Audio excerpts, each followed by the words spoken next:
आज की कथा है मूर्खों का गांव और चतुर पंडित। आइए कथा श्रवण करें। बहुत पुरानी बात है। एक गांव था, हीरापुर। हीरापुर के निवासी बड़े बेअक्ल और झगड़ालू स्वभाव के थे। गांव में एक भी पाठशाला नहीं थी, इसलिए गांव का कोई भी बच्चा पढ़ना ही नहीं चाहता था। हीरापुर दूर दूर तक बदनाम था। गांव के लोग गांव से बाहर नहीं निकलते थे। इस कारण वे कूप मंडूक यानी कि कम जानकारी वाले बनकर रह गए थे। हीरापुर गांव में सबसे बुद्धिमान लालचंद नाम के एक पंडित माने जाते थे। इसके कई कारण थे। एक तो यह कारण था कि लालचंद एक बार बचपन में अपने गांव से बाहर हो आए थे, और दूसरा कारण यह था कि वे तुरंत कविता लिख लेने में बड़े माहिर थे। तीसरा कारण यह था कि वे पहेली पूछने में बड़े शौकीन थे। गांव वालों का यह मानना था कि पंडित लालचंद के पास हर पहेली का हल है। गांव की कोई भी समस्या होती, लोग सीधे लालचंद पंडित के पास जा पहुंचते। लालचंद समस्या को बिना बुद्धि लगाए जानने की कोशिश करते और हर बात का जवाब दे देते। एक बार की बात है, रात को हीरापुर गांव के लोग गहरी नींद में सो रहे थे कि पास के जंगल से भटकता हुआ एक हाथी हीरापुर गांव में घुस आया। गांव की गलियों में रास्ता भूल गया और देर तक घूमता रहा। फिर किसी तरह गांव के बाहर गया। हाथी जैसा भारी भरकम जानवर गांव की कच्ची गलियों के लिए तो पहाड़ जैसा ही था। उसने जहां जहां पांव रखा, वहां वहां की जमीन नीचे धंस गई और वहां थाली जैसे गोल गोल गड्ढे बन गए। सुबह जब गांव वाले जागे तो वे इन गड्ढों को देखकर बड़े हैरान हुए। गांव के सब लोग आनन फानन में वहां इकट्ठे हो गए और अपनी अपनी कल्पनाएं करने लगे कि ये निशान कैसे पड़े होंगे। किसी ने कहा कि इस गांव में कोई बहुत बड़ा संकट आने वाला है और उसी संकट के निशान हैं। यह सुनकर वहां मौजूद सब लोग डर गए। वे सब घबरा के पंडित जी के पास आए और सारी स्थिति कह सुनाई। पंडित जी बड़े गंभीर हो गए। फिर वे बड़ी तेज गति से उठे और गांव के इस गली की ओर चल पड़े जहां वे निशान देखे गए थे। उनके पीछे पीछे गांव के लोगों का झुंड भी चल पड़ा था। पंडित जी ने पहले वे निशान गिने, फिर उन्हें नापा और एकदम से प्रसन्न हो उठे। उन्होंने गांव वालों को विश्वास दिलाया कि उनके ऊपर किसी तरह का कोई संकट नहीं आया है, वह निश्चिंत रहें। उन गड्ढों के बारे में पंडित जी ने जो अनुमान लगाया वह उन्होंने गांव वालों को बताया। कल पंडित जी ने कहा, कल रात जंगल का कोई हिरण अपने पाँव में आटा पीसने वाली चक्की की पाट बांध के इस गली से कूदता हुआ निकल गया है। उन्हीं पाटों के ये निशान बन गए हैं। यह सुनकर बिना विचारे सब गांव वाले हमेशा की तरह संतुष्ट होकर अपने अपने घर लौट गए। उसी दिन शाम को वह भटकता हुआ हाथी दोबारा उसी गांव की ओर लौट आया। दूर से देखकर गांव वाले चौंके, क्योंकि इससे पहले किसी आदमी ने हाथी जैसा अजीब और विशाल जानवर नहीं देखा था। वे तो बस गाय बैल और भैंस को ही पहचानते थे। सो गांव वाले डर गए और कुछ लोग दौड़कर पंडित जी को बुलाने जा पहुंचे। पंडित जी ने आकर देखा कि एक काला कलूटा पहाड़ जैसा जंतु हिलता डुलता सीधा चला आ रहा है। वे दौड़कर एक मकान की छत पर चढ़ गए और दूसरों से भी किसी ऊंची जगह पर चढ़ जाने को कहा। हाथी सीधा चलता हुआ गांव से बाहर चला गया। तो पंडित जी नीचे उतर कर आए।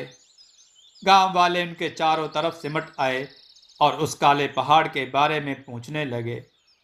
गंभीर होते हुए पंडित जी ने तुरंत ही गांव वालों को कहा, यह जो काला पहाड़ जैसा है, यह तो अमावस की रात का काला अंधेरा एक जगह इकट्ठा होकर आ गया है, या फिर यह झांसी में देखा गया वह विचित्र जानवर है जो मैंने बचपन में देखा था। एक बार की बात है, हीरापुर के पटेल यानी ग्राम प्रधान के यहाँ कोई उत्सव था। पटेल के दलान में एक व्यक्ति बच्चों को शक्कर के मीठे बतासे बांट रहा था। दलान में खूब भीड़ थी। बांटने वाला बड़ा परेशान था।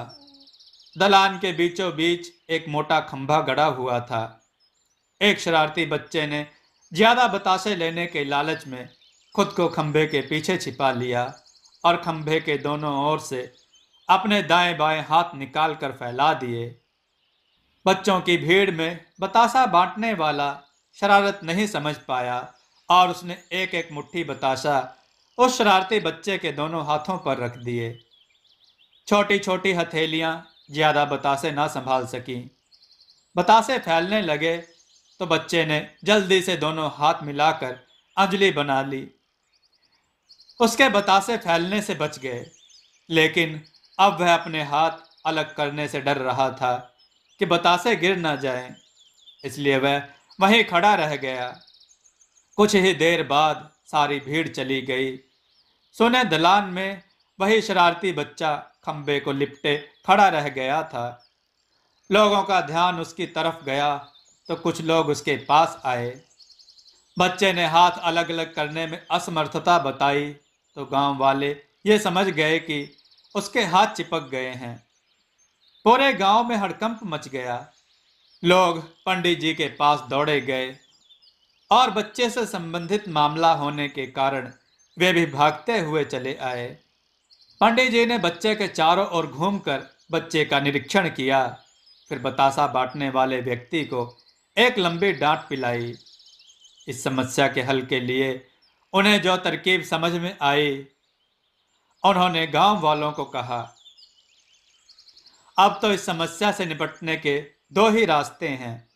या तो इस दलान का छप्पर हटा दिया जाए या फिर कुल्हाड़ी से इस बच्चे के हाथ काट दिए जाएं। हाथ काटने की बात सुनकर बच्चे ने बतासे का लालच छोड़ा और झट से अपने दोनों हाथ अलग अलग कर लिए। बतासे बिखर गए और वह बच्चा खंबे से दूर छिटकते हुए छलांग लगाकर बाहर भागता चला गया।